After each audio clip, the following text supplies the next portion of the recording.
Mikos-mikos daw. Mikos-mikos niya na rin yung ano, yung labanos. Tama, yung nabitawan ko. Ayan guys, yung labanos. Tapos may isda kami guys. Ayan ang pagkain for today. Mukbang.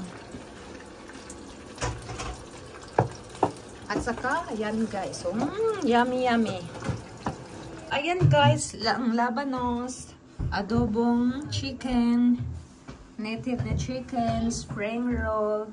So, naghintay na lang kami sa fish at saka rice na fried rice.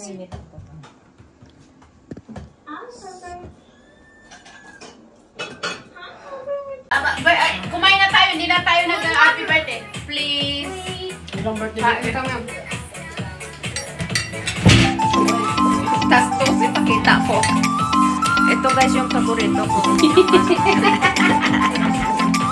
Yung puwet ng manok.